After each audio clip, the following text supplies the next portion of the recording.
When we look at the education programs that we offer here at Pablo Center, at the inception of the building, really the concept already existed in the ethos across the country of injecting art into STEM centers, so science, technology, engineering, and math.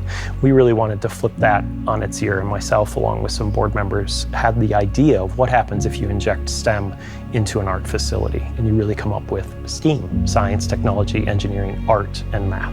We have classes that work on coding, on programming, on robotics, on building things like that. We have art camps and classes, we have theater classes, spoken word poetry. Our goal is to have a house, a safe place for people to learn and experience and feel more independent and to feel more confident. When I was younger, I was very shy. I didn't want to do much. I just wanted to stay inside my comfort zone. I found myself going to the Pablo Center, which has the first robotics. I learned how to do strategy, cooperation skills, team building. I also learned how to be a lot more social, and I got over my social anxiety, which was a big part of why I couldn't make friends when I was younger, but I have a lot more friends now, and that's really cool.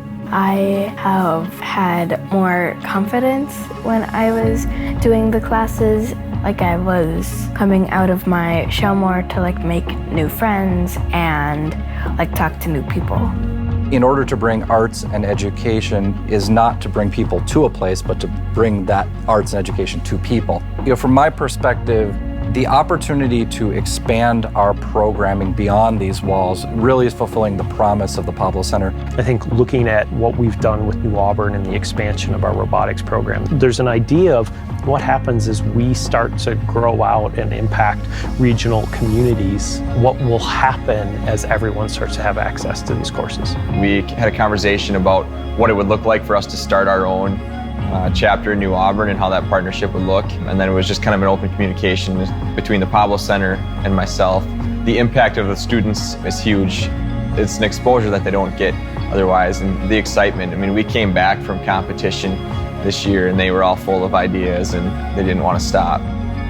I think the most important aspect is that we are, again, opening the minds to the possibility that you can do this. You could be an engineer, you could be a programmer, you could be a coder, you could be an entertainer.